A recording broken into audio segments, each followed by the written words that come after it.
Hello everyone, मैं हूं मीता गुप्ता। मेरे चैनल मीता का जायका में आपका स्वागत है। आज मैं प्रोटीन, फाइबर, आयरन से भरपूर साबुत हरे मूंग के लड्डू की रेसिपी लेकर आई हूं। ये खाने में बहुत ही टेस्टी है और साथ ही हेल्थ के लिए भी बहुत ही फायदेमंद है। जिन लोगों को खून की कमी, पेट की बीमारियां या फिर थकान, कमजोरी महसूस होती है, उन लोगों के लिए बहुत ही ज्यादा गुणकारी है। रोज अगर आप ये लड्डू खा लेते हैं तो आपकी जो परेशानी है जितनी भी, सारी जड़ से खत्म हो जाएगी। बच्चे बड़े सभी इसको खा सकते हैं। तो आइए शुरू करते हैं। इसे बनाने के लिए मैंने 1 कप साबुत मूंग लिए हैं। ये जो हरे वाले मूंग होते हैं, छिलके वाले, वही मैंने लिए हैं। अगर आपके पास साबुत मूंग नहीं है तो छिलके वाली दाल होती है, वो भी आप ले सकते हैं। तो सबसे पहले हमें क्या करना है, मूंग को 2-3 पानी से अच्छे से धो लेना है। तो हमें इनको भिगोना नहीं है, बस इसको धोना ही है। और धोने के बाद हमें इसका पानी अच्छे से झाड़ लेना है, या फिर धोने के बाद इसका पानी निकाल कर आप कपड़े से इसको अच्छे से पोंछ लें। तो मैंने इसका पानी अच्छे से झाड़ लिया है। अब हमें क्या करना है, एक कढ़ाई लेना है, उसमें इसको डाल देना है और हमें इसको सेकना है। गैस की फ्लेम को लो टू मीडियम पर ही रखना है, ज्यादा तेज आंच पर इसको नहीं सेकना है। तो हमें इसको जब तक भूनना है जब तक कि इसका हल्का सा कलर चेंज ना हो जाए, यानी कि हल्का सा डार्क कलर ना हो जाए, तब तक हमने इसको सेकना है। तो बस 4 से 5 मिनट में ये अच्छे से सिक जाते हैं। तो आप देख सकते हैं इनका कलर चेंज हो गया है। तो गैस की फ्लेम को बंद कर देंगे और एक प्लेट में निकाल कर इनको हम ठंडा कर लेंगे। तो ये ठंडे हो रहे हैं, जब तक हम कढ़ाई चढ़ाएंगे और इसमें डालेंगे 3 से 4 बड़े चम्मच देसी घी। घी गर्म होने पर अब हम जो गोंद है उसको भूनेंगे। तो मैंने यहाँ पर 1/4 कप गोंद ली है। इसे मैं एक साथ नहीं भूनूंगी, थोड़ी थोड़ी डालकर हम इसको भूनेंगे। हमें इसको मीडियम फ्लेम पर भूनना है। गोंद डालने से इसका टेस्ट और भी बढ़ जाता है। अगर आप सर्दी में बना रहे हैं तो गोंद जरूर डालें, और अगर गर्मी में बना रहे हैं तो गोंद आप स्किप कर सकते हैं, क्योंकि ये गर्म होती है। तो गोंद के फायदे आपको पता ही है, हड्डियों को मजबूत करता है और लड्डुओं में गोंद डालने से उसका टेस्ट और भी बढ़ जाता है। तो आप देख सकते हैं गोंद बहुत अच्छे से फूल गई है। अब हम इनको निकाल लेते हैं। तो बस इसी तरह से सारी गोंद को मैं फ्राई कर लूंगी। तो सारी गोंद को मैंने फ्राई कर लिया है। अब जो घी बचा है, इसी में अब हम ड्राई फ्रूट को थोड़ा सा भुनेंगे। तो मैंने यहाँ पर 2 मुट्ठी भरकर बादाम लिए हैं और 1 मुट्ठी मैंने काजू लिए हैं। तो काजू बादाम आप अपने हिसाब से कम ज्यादा कर सकते हैं। तो बस इसको घी में इस तरह से हम भून लेंगे। इस तरह से भूनकर अगर हम ड्राई फ्रूट डालते हैं तो लड्डुओं का टेस्ट और भी बढ़ जाता है, और जो लड्डू है वो लंबे समय तक चलते हैं। तो इनका हल्का सा कलर चेंज होने लगे तभी हम इसके अंदर थोड़े से पिस्ता डाल देंगे और थोड़ी सी मैं किशमिश डाल रही हूँ। तो इनको हमें बाद में डालना है, क्योंकि ये जो बहुत जल्दी से भुन जाते हैं। तो ड्राई फ्रूट आप अपने हिसाब से ले सकते हैं, जो भी आपको ड्राई फ्रूट पसंद है वो आप इसके अंदर डाल सकते हैं। तो आप देख सकते हैं किशमिश फूल गई है। तो सारे ड्राई फ्रूट को अब हम निकाल लेते हैं। जब ये पूरी तरह से ठंडे हो जाए तो इसको पीस लेना है। अब इसी बचे हुए घी में मैं डाल रही हूँ आधा कप डेसिकेटेड कोकोनट, यानी कि जो नारियल का बुरादा मार्केट में मिलता है वो मैंने लिया है। आप चाहे तो गोले को कद्दूकस करके भी ले सकते हैं। तो इसको भी हमें हल्का सा भून लेना है। इस तरह से भूनकर हम जब लड्डू में डालेंगे तो इसका टेस्ट और भी अच्छा आता है। बस इसका हल्का सा कलर चेंज होने लगे उतना ही हमें भूनना है।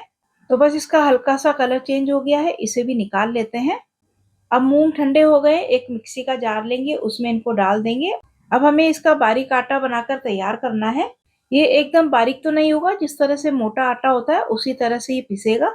तो ये देखिए इस तरह का बारीक आटा पिसकर तैयार हो गया है। अब हम चलते हैं गैस की तरफ। गैस पर वापस से वही कढ़ाई चढ़ाएंगे और इसमें मैं डाल रही हूँ 4 बड़े चम्मच देसी घी। तो घी हमें एक साथ नहीं डालना है, जरूरत के हिसाब से हम बाद में डालते जाएंगे। तो घी मेल्ट हो गया है। अब हम जो मूंग का हमने आटा बनाया है वो इसके अंदर डाल देंगे। तेज फ्लेम पे इसको बिल्कुल भी नहीं भूनना है, इसको लगातार चलाते हुए घी छोड़ने तक हमें इसको भूनना है। वैसे तो हमने मूंग को पहले से ही सेक लिया था, पर इस तरह से घी के साथ सेकने से क्या होता है, इसके अंदर तक घी का टेस्ट चला जाता है, इससे कि लड्डू बहुत ही बढ़िया बनते हैं। इसे मिक्स करने के बाद मुझे इसके अंदर घी थोड़ा कम लग रहा है, तो मैं 1 बड़ा चम्मच घी और डाल रही हूँ। ये जो दाल है इसमें एंटी डायबिटिक गुण होते हैं। ये शुगर को कम करने में काम करता है। ये डायबिटिक लोगों के लिए गुणकारी होता है। ये शुगर को कम करता है। अगर जिसको शुगर कम रहती है तो उसको ये नहीं खाना चाहिए, उनको ये नुकसान भी कर सकता है। तो आप देख सकते हैं जैसे जैसे ये भुनता जा रहा है वैसे वैसे घी छोड़ता जा रहा है। बस ये अच्छा सा सिक जाए, उसका कलर चेंज हो जाए, उतना ही हमें इसको सेकना है। पर आपको ध्यान रखना है कि गैस की फ्लेम को बिल्कुल भी तेज नहीं करना है, बस लो टू मीडियम करते हुए इसको भूनना है। तो बहुत ज्यादा भी इसको नहीं भूनना है। अगर आपने बहुत ज्यादा भून लिया तो लड्डू खाने में भी अच्छे नहीं लगेंगे और लड्डू बंधेंगे भी नहीं। तो आप देख पा रहे होंगे कि इसका कलर चेंज हो गया और खुशबू भी बहुत अच्छी आ रही है। बस इतना ही हम सेकेंगे। तो बस गैस की फ्लेम को ऑफ कर देंगे और ये बिल्कुल परफेक्ट सिका है। तो इस गरम गरम में ही हम जो है ड्राई फ्रूट पीस लिए हैं मैंने, तो वो इसके अंदर डाल दूंगी और साथ ही मैंने गोंद है वो भी इसके अंदर डाल दूंगी और जो गोला है वो भी डाल देंगे। तो जो गोंद है मैंने इसको नहीं पीसा है, अगर आप चाहें तो इसको भी पीस सकते हैं, पर मुझे इस तरह से इसका क्रंची क्रंची मुंह में आता है ना तो वो बहुत अच्छा लगता है, इसलिए मैंने गोंद को नहीं पीसा है। और वैसे भी जब हम इसके अंदर इसको मिक्स करेंगे तो गोंद जो है काफी हद तक इसका चूरा हो ही जाता है, फिर भी अगर आप चाहते हैं तो आप इसको पीस सकते हैं। अब इसमें 1 छोटा चम्मच इलायची पाउडर डाल देंगे और जो ड्राई फ्रूट है मैंने थोड़े से बारीक ही पीसे हैं, आप चाहें तो थोड़ा दरदरा भी रख सकते हैं या फिर काट के भी डाल सकते हैं। तो जैसा भी आपके घर में पसंद है उसी हिसाब से आप इसमें डाल सकते हैं और इन सबको अच्छे से मिक्स कर लेंगे। अब इसको मिक्स करने के बाद अब इसके अंदर हम डालेंगे बूरा।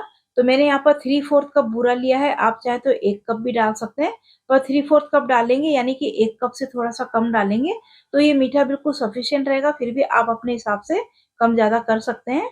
तो बूरा आपको एकदम ठंडा होने पर नहीं डालना है, हल्का सा ये गर्म रहे तभी डालना है, जिससे कि लड्डू आराम से बंधेंगे। बिल्कुल ठंडा करके डालेंगे तो लड्डू नहीं बंधेंगे। अगर आपको इसे और भी हेल्दी बनाना है तो आप इसके अंदर गुड़ डाल सकते हैं या फिर मिश्री भी डाल सकते हैं।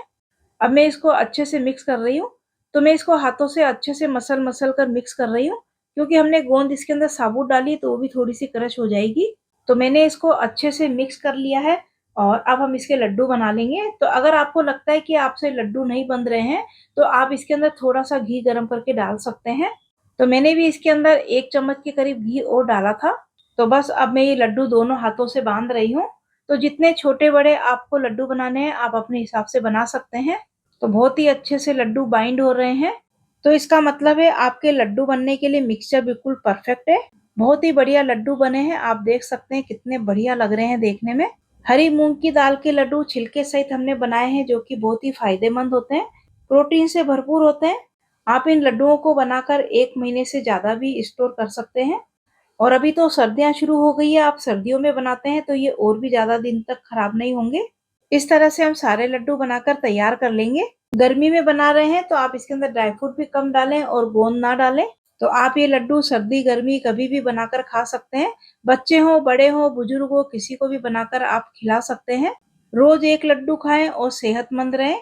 तो मैंने तो इसे बना लिए हैं, आप भी इसको जरूर बनाएं, आपको भी बहुत पसंद आएंगे। तो आपको ये मेरे हेल्दी लड्डू की रेसिपी कैसी लगी, पसंद आई है तो मुझे कमेंट करके जरूर बताएं। वीडियो को लाइक और शेयर भी जरूर करें। अगर आपने मेरा चैनल सब्सक्राइब नहीं किया है तो मेरे चैनल को सब्सक्राइब करना ना भूलें। मिलते हैं ऐसी एक और नई रेसिपी के साथ। Thank you.